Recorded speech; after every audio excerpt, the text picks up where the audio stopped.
Regione Veneto, buongiorno. Buongiorno a tutti. Innanzitutto complimenti, non c'entrano con l'intervista che abbiamo... Per cosa?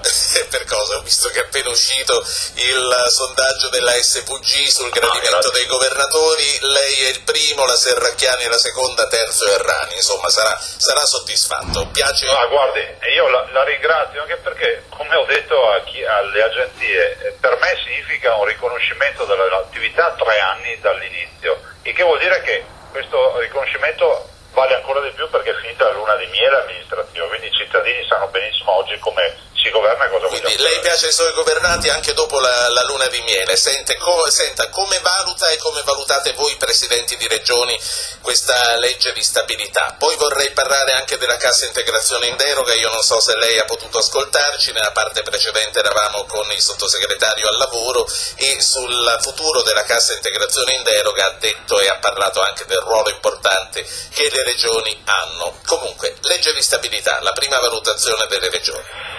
Guardi, la legge di stabilità è da poca stabilità, non è che io voglio fare al contrario, chi mi conosce sa benissimo che cerco di essere obiettivo, però se dovessi mutuare quello che scriveva il Wall Street Journal 2 o 3 giorni fa, se ieri il Wall Street Journal pontificava il giusto operato di Mario Greco e Generali, 3 giorni fa diceva che in Italia la stabilità è come quella di un cimitero, poca vita e tanta morte.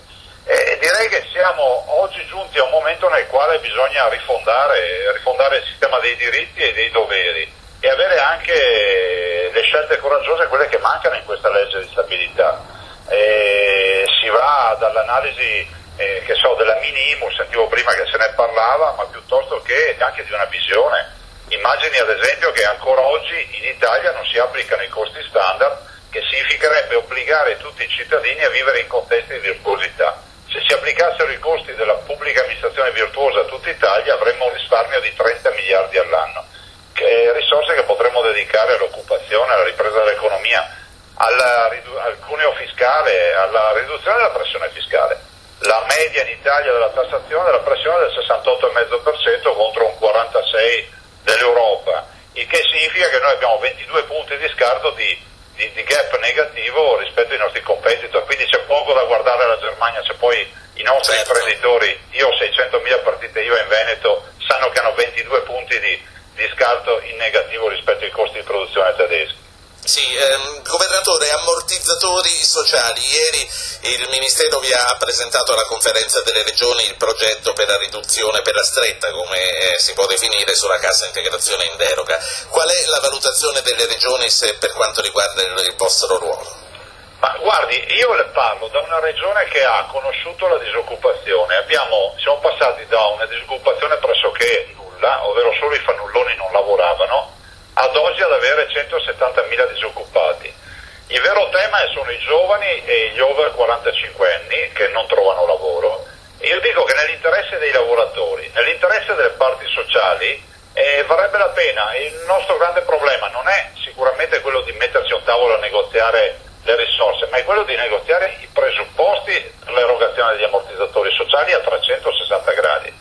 Noi dobbiamo fare delle azioni di accompagnamento sul mercato del lavoro di chi non ha lavoro, ma bisogna cominciare a guardarci nelle palle degli occhi, come si dice dalla mia parte, e pensare che tu non puoi dare per anni stipendi a persone che non lavorano, perché non ce la facciamo più.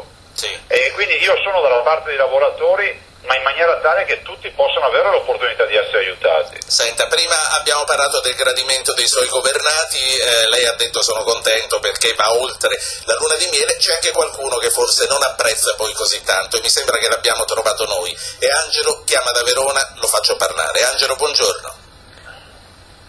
Angelo, buongiorno. No, non c'è più, non è più collegato. Mi dispiace, Zaia.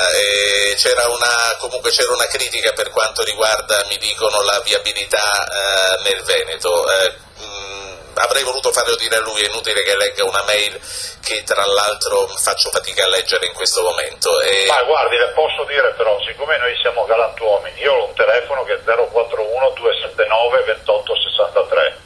Se questo signore mi vuole far avere le sue critiche, io gli rispondo per iscritto, perché guardi, noi in Veneto stiamo scoppiando di strade, stiamo realizzando nuove autostrade, ne abbiamo una che è la Pedemontana Veneta di 99 km che è in cantiere, serve 36 comuni a 16 caselli gratuiti, tanto per citargliene uno. Gireremo il suo numero allora al signor Angelo.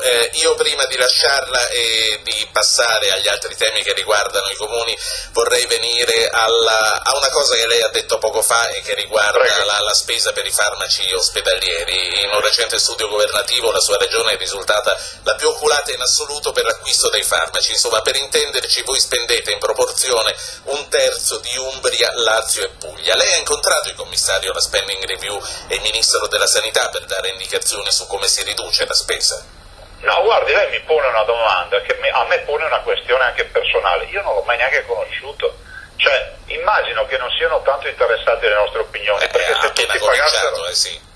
Ma guardi, io non ho conosciuto neanche quello di prima, cioè tanto per capire. Bondi non l'ha mai cercata? No, io non ho neanche mai visto Bondi, ma del resto se veniva in Veneto gli potevano dar noi gli elementi per essere virtuosi, visto e considerato che lei stesso lo dice, siamo quelli che hanno la spesa più bassa per l'acquisto di farmaci e curiamo bene i cittadini, perché noi conosciamo l'immigrazione sanitaria, non è che abbiamo la gente che muore per strada. Questo per dire che si può fare la buona sanità. Il Veneto è l'unica regione che ha avuto il coraggio ad aprire gli ospedali di notte, il lunedì, il mercoledì, il sabato e la domenica, dalle 8 alle 24, dalle 20 alle 24, per fare risonanze magnetiche, per fare TAC, le grandi diagnostiche, il che dimostra che la squadra del Veneto, i medici, gli infermieri, gli amministrativi, le istituzioni del Veneto lavorano tutte in una direzione, allungare la vita ai cittadini e fare in modo che la qualità della vita migliori. Grazie a Luca Zaia, Presidente della Regione Veneto. Di nuovo, prima di tornare a un altro ascoltatore, Enrico da Milano, di nuovo la parola ai giornalisti, a Pierluigi Magnaschi, Adriana Cerretei.